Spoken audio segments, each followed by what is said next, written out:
Good morning. It's a Wednesday morning and you're watching DD India. I'm Preeti presenting News on the Hour, a program we get for you every morning to make sure that you keep yourself abreast with everything that's in making it to the headlines. We'll get you updates from the world of business, from the world of sports, national updates, international updates, enough to keep you engaged for the next 1 hour. First, we get to the top stories. India continues its fight against COVID-19. Vaccination coverage surpasses 41.54 crore. Recovery rate stands at 97.36% with 36,977 patients recovered during the last 24 hours. Monsoon fully active in Mumbai. Rain witnessed in many parts this morning. The department issues a red alert of heavy rain for 5 districts of Maharashtra. Orange alert issued for Mumbai for the next 3 days.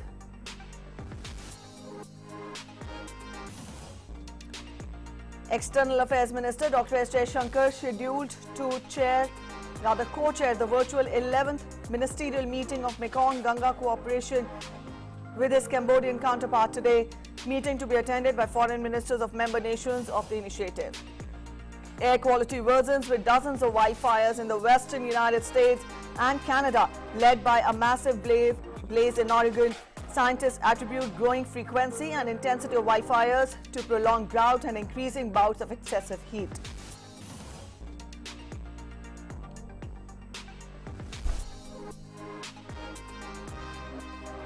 India beat Sri Lanka in the second ODI by 3 wickets. Victory earned through character and poise shown by the players throughout the match after the top order fails early during the chase. Deepak Chahar wins his first ODI man of the match. The festival of Eid-ul-Azha is being celebrated today. No mass congregations in Eidgahs and grand mosques in view of the pandemic. President, Vice President and Prime Minister greet fellow citizens on the eve of the festival.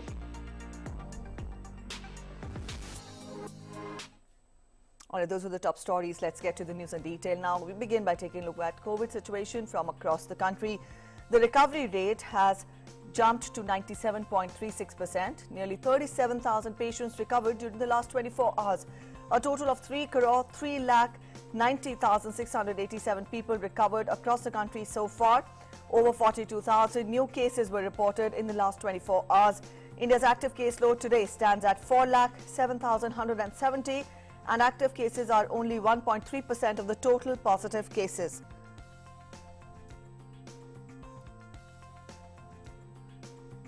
With substantially ramped up testing capacity across the country, a total of 18,52,140 tests were conducted in the last 24 hours in the country. Cumulatively, India has conducted over 44.91 crore tests so far. The weekly positivity rate is currently at 2.09%, while the daily positivity rate stands at 2.27%. Daily positivity rate has remained less than 3% for 30 consecutive days now. All right, an update on the nationwide vaccination drive. India's cumulative COVID vaccination coverage has surpassed 41.54 crore. A total of 41 crore 54,72,455 vaccine doses were administered across the country so far. 34,25,440 vaccine doses were administered in the last 24 hours.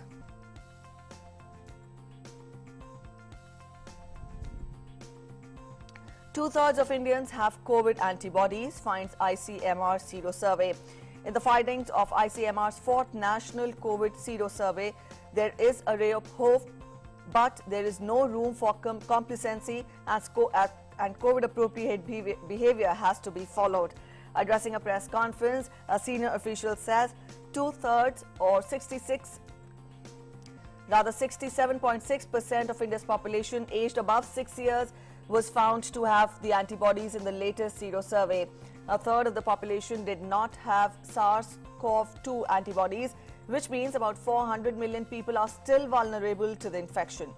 Now, according to the government, 85% of the surveyed healthcare workers had antibodies against the virus and 1/10 of healthcare workers were still unvaccinated.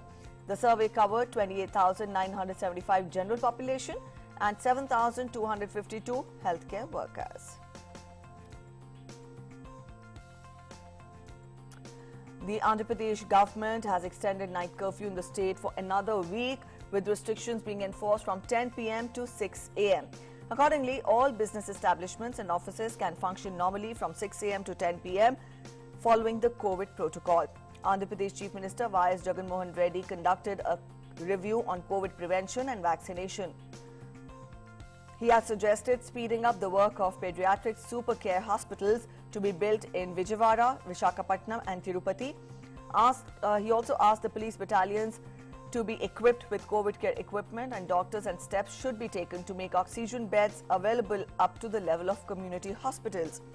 The Chief Minister has said that oxygen cylinders and concentrators, telemedicine services and internet facilities should be available in the primary health centres.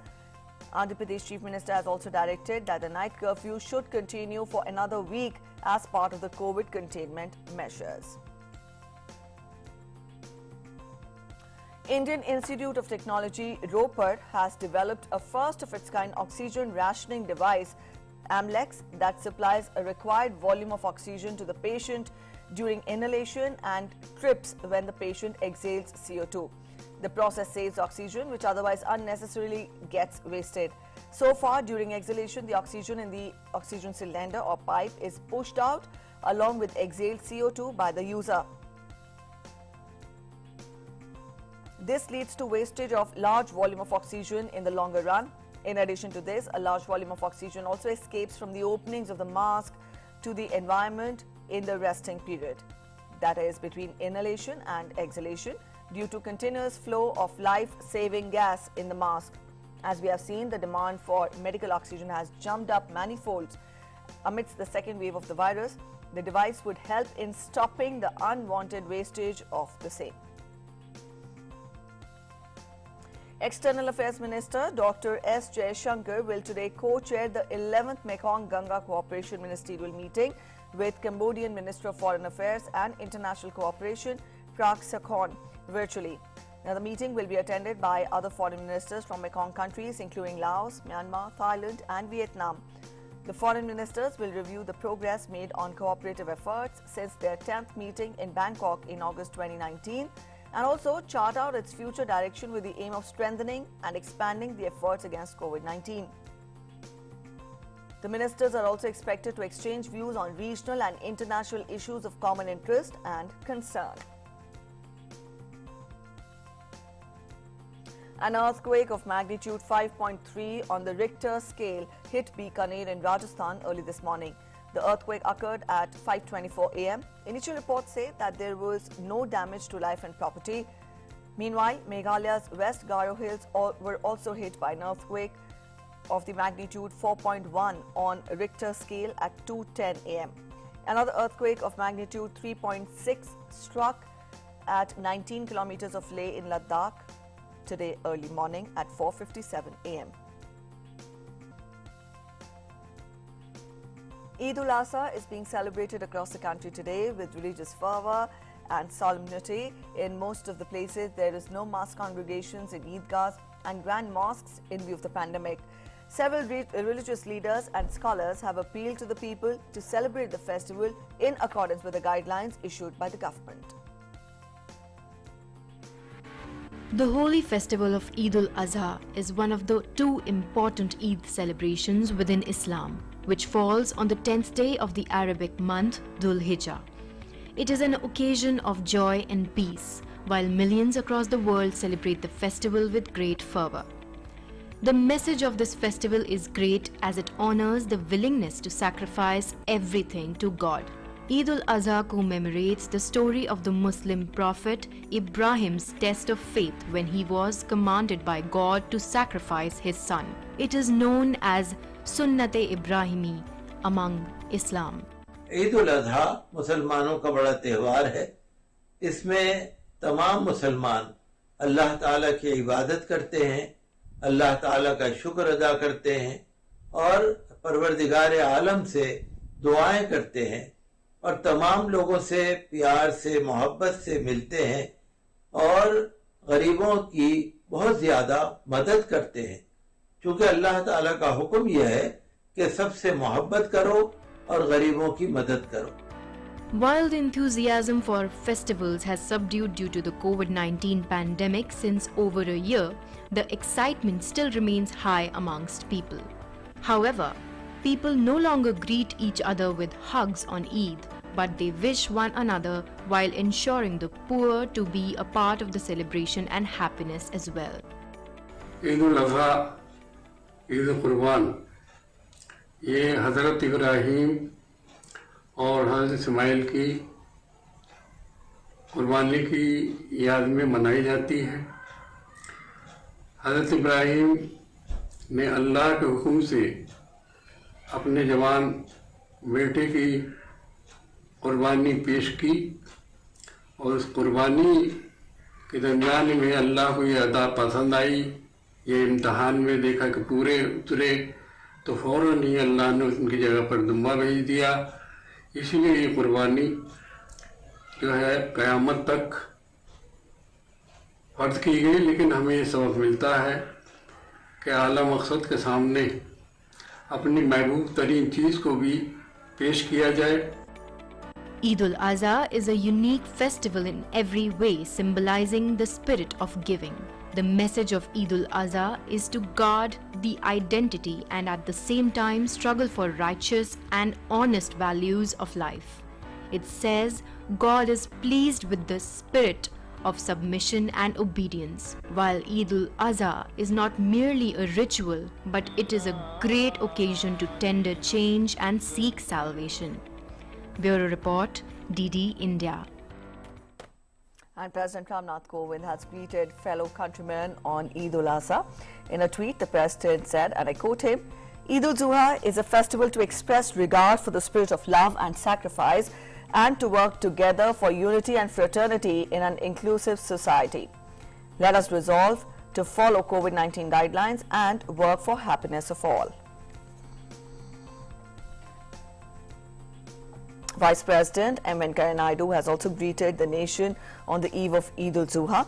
In a message he said, and I quote him, I extend my warm greetings and good wishes to the people of our country on the occasion of Eid al-Zuha. Eid al-Zuha, the festival of sacrifice, exemplifies ultimate devotion to God. In our country, festivals are occasions for families and communities to come together and celebrate. But due to the ongoing COVID-19 pandemic, we will have to remain content with modest celebrations this year. I appeal to everyone to celebrate Eid by taking utmost precautions and adhering to safety norms. May this Eid al-Zuha bring peace, harmony and happiness in our lives. Prime Minister Narendra Modi has also greeted the nation. Eid Mubarak, he says. Best wishes on Eid ul-Azha. May this day further the spirit of collective empathy, harmony and inclusivity in the service of greater good.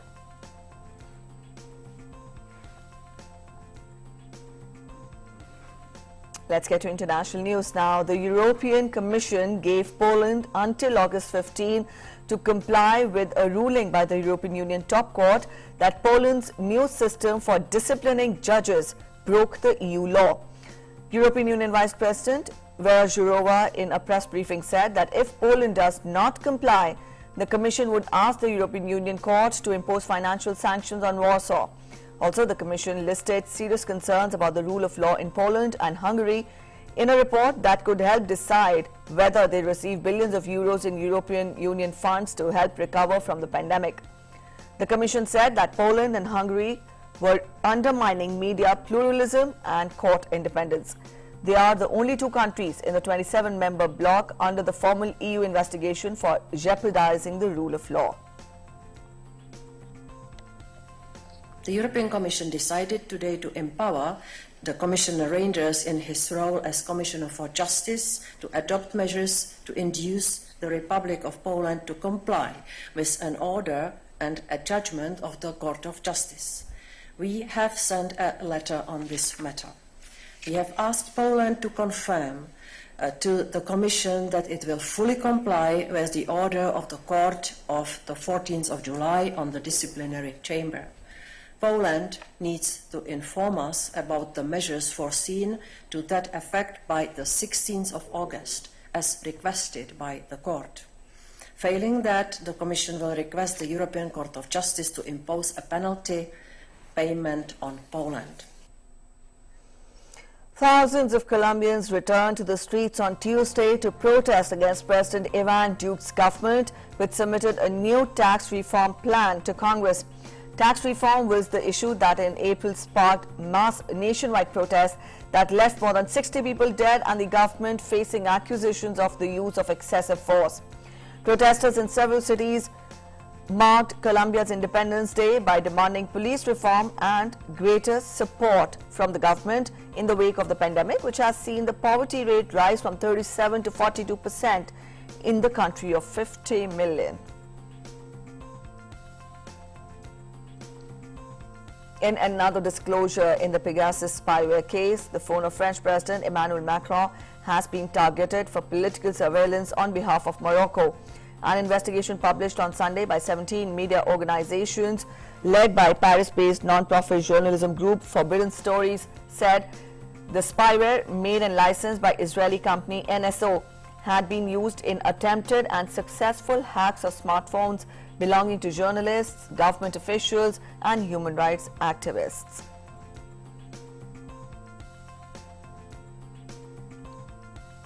Up next, an update from Haiti. Ariel Henry has been formally appointed as Prime Minister on Tuesday. Henry assumed the role of de facto leader of the Western Hemisphere's poorest nation in a ceremony in the capital Port-au-Prince, where he began his inaugural speech with a minute of silence for the slain president. Henry called for continued international support for the government. The new Prime Minister also stressed on the government's need to restore order and security, as well as work to strengthen an economy wrecked by crime and the pandemic. Henry's appointment was intended to facilitate elections. Polls have not been held in Haiti since 2016, but are currently set for September. The ceremony on Tuesday took place as official memorial services began for Jovenel Moise, who was killed on July 7th at his private residence in Port-au-Prince. The leader's own security chief, some Haitian police officers and a couple of Haitian Americans have been taken into custody on suspicion of involvement in the conspiracy to murder the president.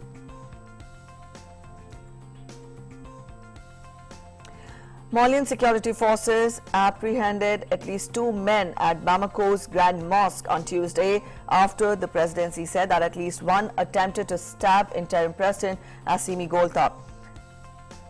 While a group of soldiers encircled Goïta for his protection, another security detail apprehended 2 men, pinning them to the ground before leading them outside the mosque.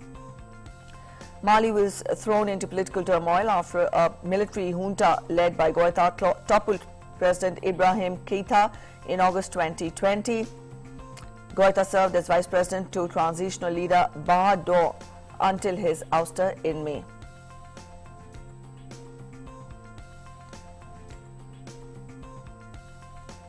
Long-time Trump confidant Thomas Barack has been arrested in Los Angeles and charged with acting as a foreign agent of the United Arab Emirates.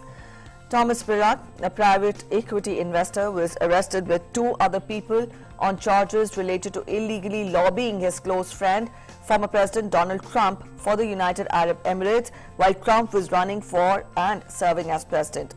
Barack was ordered and detained in Los Angeles pending a bail hearing next Monday. The chairman of Trump's 2017 inaugural celebration, Barack, is the founder of the large private equity firm Colony Capital.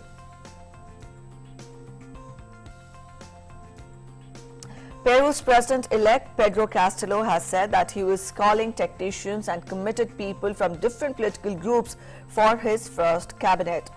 Castillo has called for a ceasefire with his defeated rival Keiko Fujimori after the divisive election race and hinted his ministers will come from diverse political backgrounds.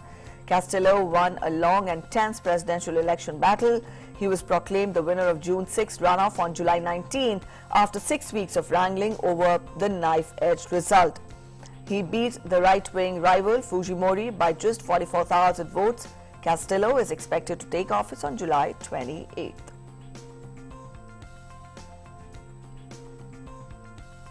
U.S. climate envoy John Kerry told the world on Tuesday that it could not wait for COVID-19 pandemic to end before dealing with climate change.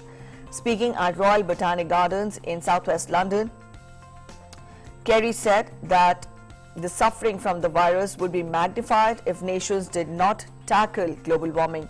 The former US Vice President said that United Nations Climate Conference COP26 must be a pivotal moment in efforts to tackle climate change and that the world had a small window to solve the crisis. The UK will host the summit in Glasgow in November. Kerry also told the audience that the US was approaching the conference with both ambition and humility after a 4-year absence caused by former President Donald Trump's withdrawal, a decision that was reversed by his successor Joe Biden.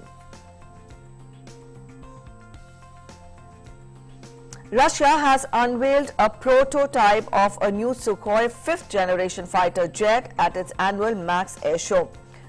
The warplane, given the project name Checkmate, is likely to be touted as a rival to US's F-35 stealth fighter.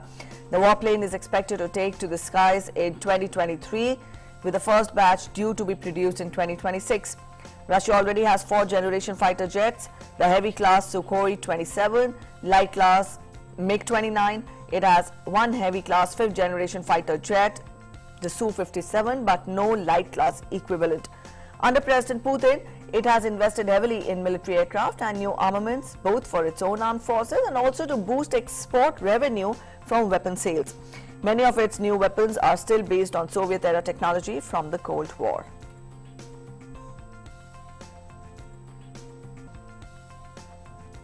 Air quality has worsened with dozens of wildfires in the western United States and Canada, led by massive blaze in Oregon. The scientists attribute growing frequency and intensity of wildfires to prolonged drought and increasing bouts of excessive heat.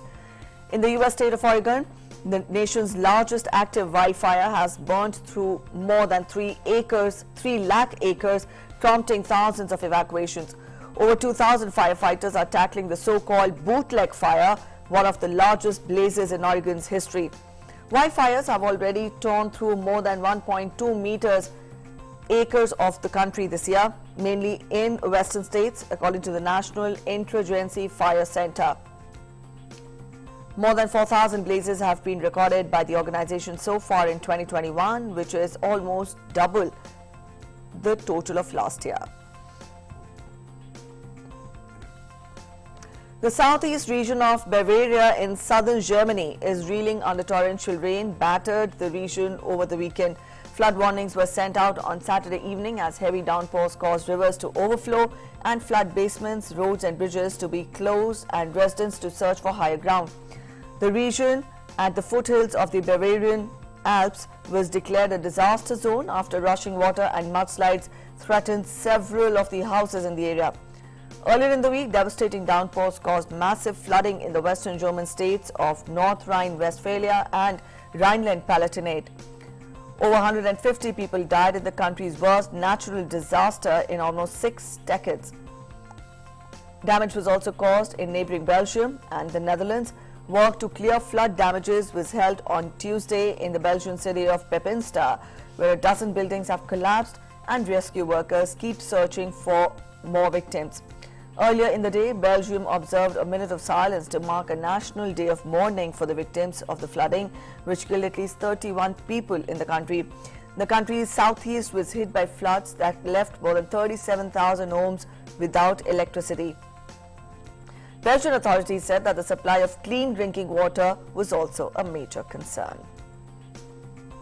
Up next, a quick look at the COVID figures from across the world. 19 crore 22 lakh people so far have tested positive for COVID-19 worldwide, while the number of recoveries stands above 17 crore 49 lakh. The deadly virus has till now claimed the lives of over 41 lakh 33,000 lives globally. The US continues to remain worst affected by the disease. As many as 3 crore 50 lakh people in the country have been affected by the virus so far. The virus has claimed lives of more than 6 lakh 25,000 people in the US. A fully vaccinated White House official tested positive for COVID-19 off-site and has mild symptoms, but was not found to have had close contacts with White House principals or staff.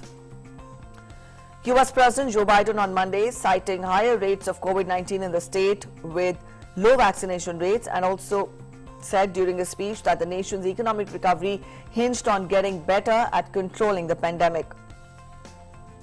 The average number of daily new COVID cases in the United States has tripled in the past 30 days, climbing to 32,136 on Sunday. A fully vaccinated White House official tested positive for COVID-19 off campus. In accordance with our rigorous COVID-19 protocols, the official remains off campus as they wait for a confirmatory PCR test. The White House Medical Unit has conducted contact tracing interviews and determined no close contacts among White House principals or staff or the president. The individual has mild symptoms. We know that there will be breakthrough cases, but as this instance shows, cases in vaccinated individuals are typically mild. The White House is prepared for breakthrough cases with regular testing. This is another reminder of the efficacy of the COVID-19 vaccines against severe illness or hospitalization. At a U.S. Senate hearing on Tuesday, America's top infectious disease expert, Dr. Anthony Fauci, testified that the Delta variant now accounts for more than 80% of the new COVID cases in the United States. However, anyone who tuned into the hearing of U.S. Senate Health Committee would have been struck by the heated and extended exchange between Fauci and Republican Senator Rand Paul, who has often used these hearings to peddle the theory that the virus was fabricated inside a Wuhan lab and that the U.S. government funded the research. The exchange was a glimpse into the cultural and political tensions within the U.S. over the origin of COVID-19 pandemic, the liberties lost by mask wearing and efficacy or inefficiency of the vaccines. Fauci bristled at Paul's suggestion that he may have been aware that the Wuhan lab was engaged in U.S.-funded gain-of-function research in which pathogens are manipulated to increase their ability to transmit among hosts, whether animals or humans. A bus in Brazil is bringing vaccines to people in Minas Gerais state. The vaccination bus is a joint initiative of the Brazilian Red Cross, the Department of Health and the government of Minas Gerais. Now, the vehicle was donated by Mercedes-Benz. The mobile vaccination unit, which looks similar to the buses used for public transportation, will distribute jabs throughout the state for a total of 45 days. There are 3 immunization cabins within the vaccination bus, and its crew consists of 6 people who are aided by local teams.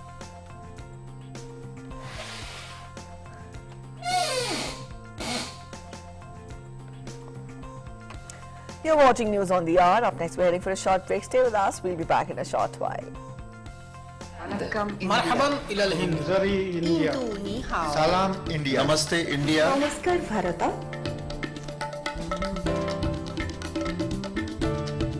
Muy India. Nahnu Hunud. India. Ma Hindi Hasti. Hindiani. Salam Hindustan. We are India.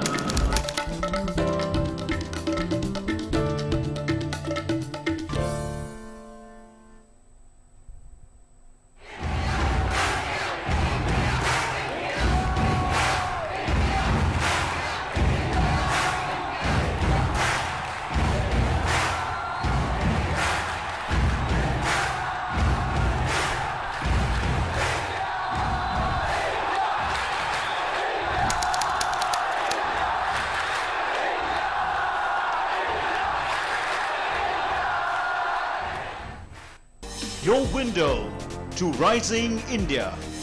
India's voice on global platforms. Latest news from India and around the world. In-depth analysis of global headlines. Watch DD India in your country. Available for downlink in all Southeast Asian countries.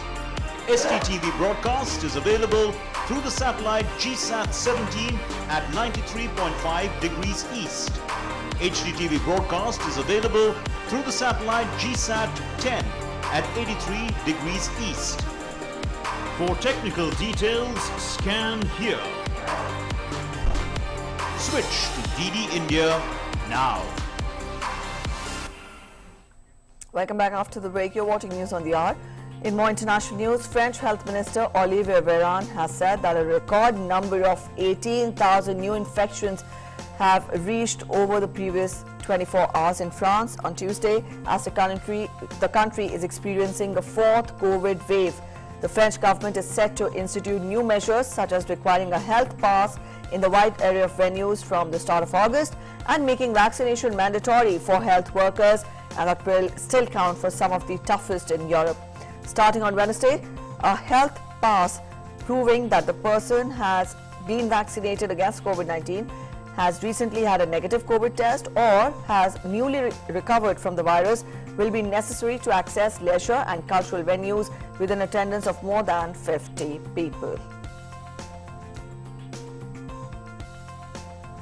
Russia on Tuesday reported 23,770 new COVID cases, including 3,188 in Moscow, pushing the total number of cases confirmed during the pandemic to more than 60 lakh now. Russia ranks fourth in the global COVID-19 tally with more than 60 lakh cases. The government also reported 784 COVID-related deaths, including 101 in Moscow. Russia is facing a surge in the cases that authorities have blamed on the Delta variant and the slow rate of vaccinations.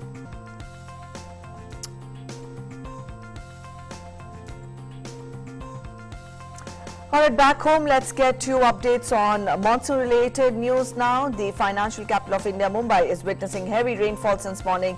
Rain has lashed parts of Mumbai's Sion area. The weather department has issued an orange alert in Navi Mumbai and Thane with intense spells of rain very likely to occur at isolated places. A yellow alert has been issued in Mumbai with moderate to intense spells of rain very likely to occur at isolated places. Earlier, IMD had issued a red alert for 5 Maharashtra districts, including Raigad and Pune, forecasting extremely heavy rainfall at isolated places for the next 2 days. Marathwada and Vidarbha regions of the state are likely to receive light to moderate showers till Friday.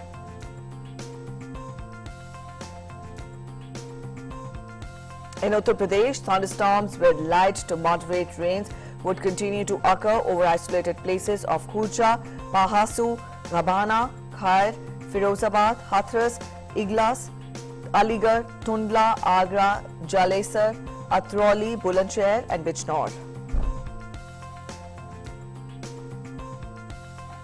In Uttar Pradesh, at least 7 people were killed and 2 others were injured in 3 separate rain-related incidents in Sitapur district.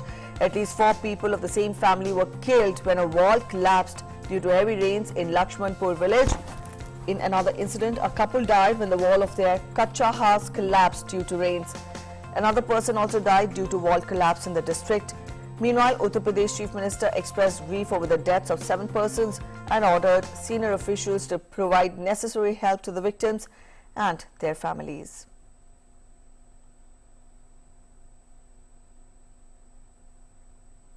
Light rain would occur over isolated places of Palwal in Haryana, Datari, Sadabad, Badaयूं in Uttar Pradesh and also adjoining areas during the next 2 hours.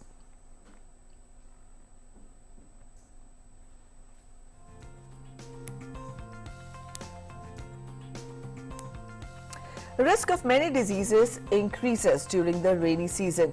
What precautions should be taken to protect children from diseases in the rainy season? Let's know about this in this report. Monsoon poses many risks to the health of the children because it is the perfect season for breeding of mosquitoes and germs. Monsoon is a time when we have a very high humidity in the environment, and we must remember because of this high humidity there may be a lot of problems because of the food safety and chances of contamination, the high density of mosquitoes and fly in the environment, and the changes in the environment leading to circulation of different types of viruses and bacteria, and can lead to the waterborne diseases and food contaminated diseases such as acute gastroenteritis, cholera and the other types of GI disorders where the child can have vomiting and they may not feel like having anything, a poor appetite and pain abdomen. Proper management of disease in children is must. Do not ignore the warning signs and consult a doctor in case of severity. During monsoon, we have to remember that first and foremost thing is we maintain our personal hygiene. Take care that if there is a rain or something, we try to maintain them inside the house. But if the child has been out and he was in rain, then as soon as he comes inside, we should change the clothes, and we should also take care of his diet and nutrition so that he is protected. And if he is showing any sign of infection like cough or cold, then immediately we should take the child to the doctor and give supportive treatment. Then food also should be cooked in such an amount that it is consumed within that time only, and we should not try to keep it, otherwise this may get contaminated and give rise to diseases. Taking precautions during the rainy season may help to prevent diseases in children and keep them healthy during the season. Kiran Bhardwaj, DD News. Alright, so that was the special health report, how to take care of children during the rainy seasons. Up next, we get to sports news. Tailender Deepak Chahar brought India back from the dead with a steely 69 off 82 balls and script the visiting team's series-sealing victory in the second ODI against Sri Lanka on Tuesday. Chasing 276, India were down and out at 193 for 7 before Chahar and Bhuvaneshwar Kumar forged an unbeaten 84-run stand to seal a memorable win for the visitors, who extended their record of not losing an ODI to Sri Lanka on their soil since 2012. Now, Chahar, whose highest score before this game was 12, showed remarkable resolve and composure under pressure to take his team over the line with 5 balls to spare. He fittingly hit the winning boundary. India won the match and gained an unassailable 2-0 series lead. Deepak Chahar's heroics with a bat sealed a 3-wicket victory. It was India's 9th consecutive bilateral series win over Sri Lanka. The third ODI will be played on Friday, and it is expected to be another comfortable chase for India after Sri Lanka put an improved batting effort to post 275 for 9. However, questionable shot selection from the majority of the Indian batsmen gave their struggling opponents hope.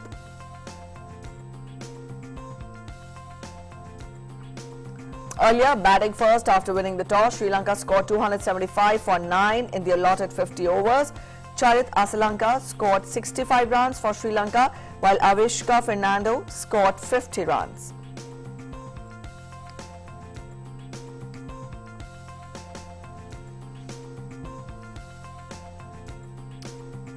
Well, it may be a while before India becomes a superpower in Olympic sports, but equipment manufactured by the country's companies will be visible all across during the field events of the Olympic Games in Tokyo stadiums.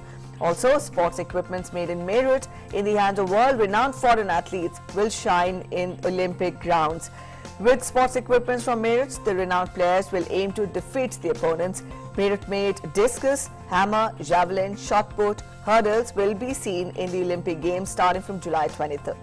Here's a special report by our correspondent, Tapas Bhattacharya. Meerut city is leading a slow revolution in India's quest to become a sporting powerhouse.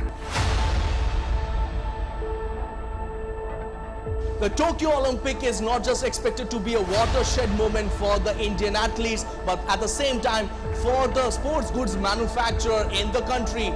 Out of the 6 vendors approved by the games governing body, 3 of them are in India, and that too in the city of Meerut.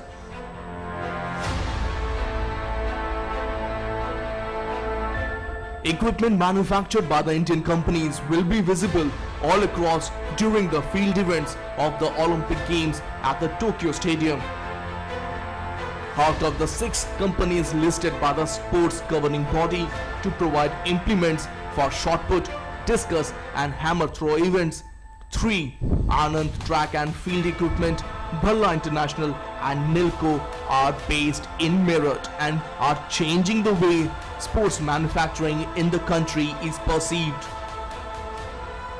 My father, Balraj Anand, he started this business in Lahore in late 30s, before I was born, I would say. He came down to Meerut in 1950 and started this business. It was an instant success, I would say, and he could establish himself within 2 years because of his quality and his enthusiasm for the job. In 1970, I got one small export order, and I was very much excited for that small order. not only Indian athletes but foreign athletes also compete with the Indian products. Once you supply the goods at international level, you feel proud of it. We are proud of that. In 1962, the Nelco name was incorporated, and we started with making track and field equipment, and we've been exporting since 1966. You know, what we are waiting to see is to have an Indian on the podium, and right now I think we have a couple of very good prospects, especially Tejinder Singh Toor for shot put and Kamal Preet in this discus throw. We might get to see them on the podium. That's what we are looking at. That's what we are hoping as well. That's going to be a real proud moment.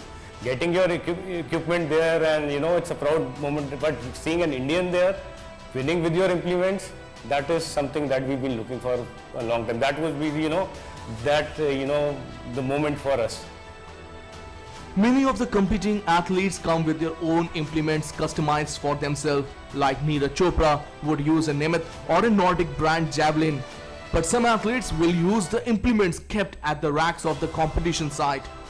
3 Indians who are competing in the Tokyo Olympics will use these homemade brands. These implements will be kept in a holding rack at the competition site for the participants to choose from.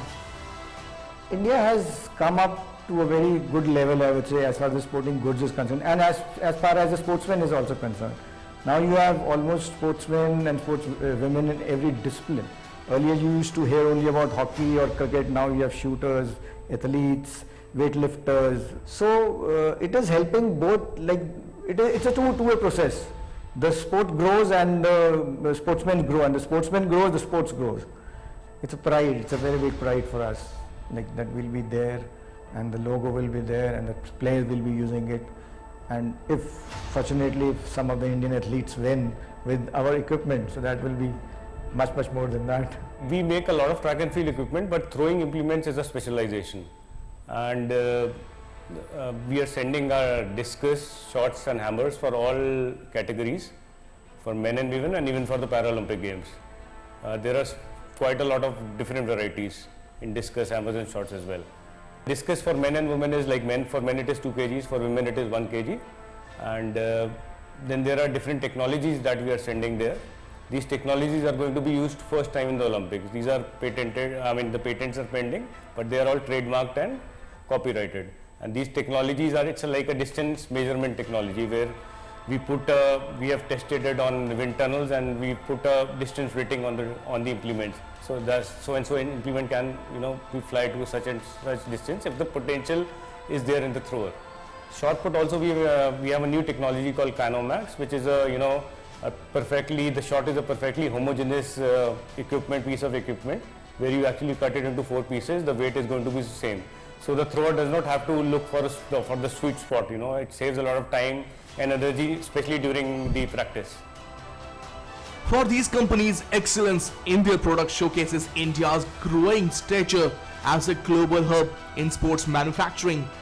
It will be a cherry on top if an Indian athlete can make it to the podium using the Make in India implements in Tokyo Games. Tapash Bhattacharya's report, DD India, Meerut. The Indian contingent at Tokyo Olympics will see a blend of youth and experience, all with the hopes of bagging a medal at the Games. The largest Indian contingent ever this time further showcases the prowess of Indian sporting landscape on an international platform. And one of the oldest sport, wrestling, has always been an integral part of India's Olympics glory. In the report up next, we bring you all you need to know about the Indian wrestling contingent at the upcoming Tokyo Games.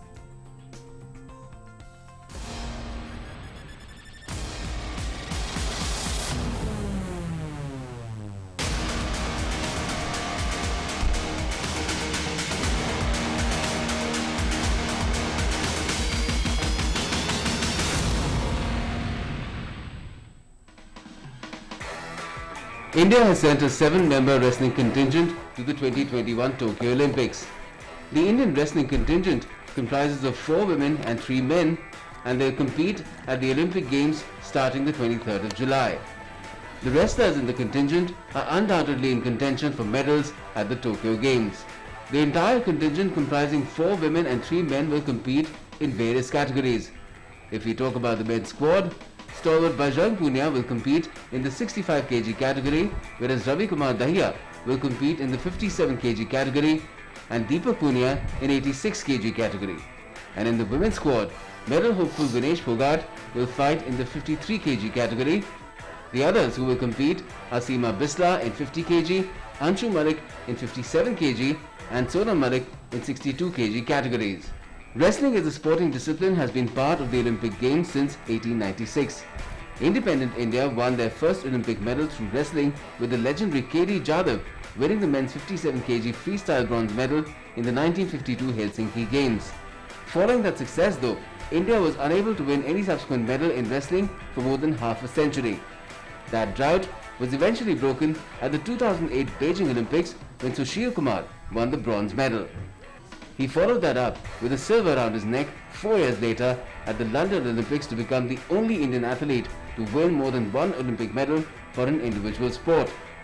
Sushil's teammate Yogeshwar Dutt also tasted Olympic glory as he bagged the bronze medal in the 2012 London Games. Sakshi Malik became India's first female wrestler to win a medal at the Olympic Games.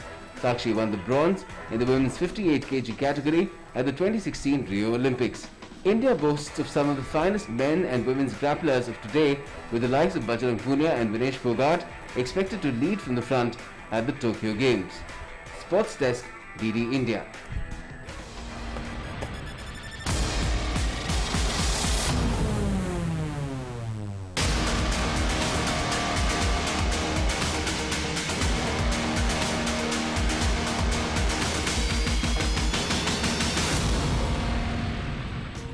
Yes, the countdown has already begun and we are through our channel wishing luck to the wrestling contingent and also the other players as well who are participating in the Tokyo Olympics Games. Also, up next we get to the business news. When we talk of the business news, the business action, Wall Street ended sharply higher on Tuesday, bouncing back from a multi-day losing streak as a string of upbeat earnings reports and revived economic optimism fueled a risk on the rally. All the 3 major US stock indices gained more than 1%, with the blue chip Dow on the heels of its worst day in 9 months leading the charge. The S&P notched its first advance in 4 days and the Nasdaq posted its first gain in 6. The Dow Jones Industrial Average rose 550.48 points to 34,512.52. S&P 500 gained 64.72 points to 4,323.21 and the Nasdaq Composite added 223.89 points to 14,498.88. Talking of the Asian market, Asian stocks paired gains on Wednesday and US equity futures wavered as traders continue to evaluate the economic impact of COVID flare-ups. Treasuries trimmed a decline and the dollar rose. MSCI Inc.'s index of Asia-Pacific shares remained on course to snap a 3-day drop, but country performance was mixed, with Japan higher and Hong Kong retreating. U.S. equity futures edged down after bargain hunters helped the S&P 500 to all but erased Monday's slide in a rally led by cyclics such as industrial stocks. Also, European equity contracts were steady.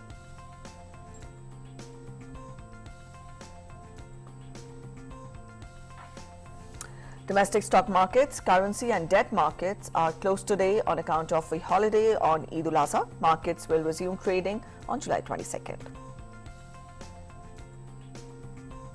And up next, Nina Gomez is no average environmentalist. With bright pink goggles and just 4 years old, she picks trash with her father from the water along the beaches of Rio de Janeiro. With Nina in tow, Gomes sets out on a paddleboard into the picturesque but polluted waters of Rio's Guanabara Bay, where she grabs plastic bottles and bags and puts them in a mesh net. Asked why she collects waste from the sea, she says fish and turtles will otherwise die. Gomez, who made a film in 2017 about underwater world of Guanabara Bay, was inspired by the birth of his daughter to start Instituto Mar Urbano, a Rio-based group dedicated to fighting marine disasters. Gomez hopes that Nina's example will serve to inspire love and empathy and also help break public apathy that surrounds environmental protection in Brazil. Big thoughts for a 4-year-old there. In the United Kingdom, royal officials clad in scarlet outfits took to the River Thames in traditional boats on Tuesday for the annual swan upping ceremony, an 800-year-old tradition of counting the swans owned by Britain's monarch. The annual event had to be cancelled last year due to the pandemic. Queen Elizabeth shares ownership of mute swans on the Thames with the old trade associations of vintners and dyers, who also join in the upping.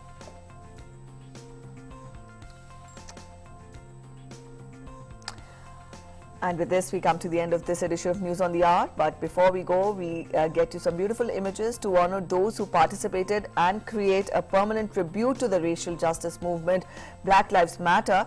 Artist Tanda Francis took plywood used to board up storefronts across the city last year and turned it into a sculpture called Rocket Black. Watch these glimpses, they're beautiful.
Changing world of news.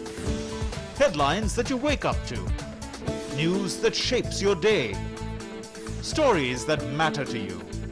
The latest and most accurate updates. A fresh start to a new day. The Breakfast News, Monday to Friday, 8 a.m. on DD India. As the day unfolds, and news and events take shape, we get you complete coverage of every news breaking in, tracking new developments as they happen. Midday Prime English, Monday to Friday, 2 p.m.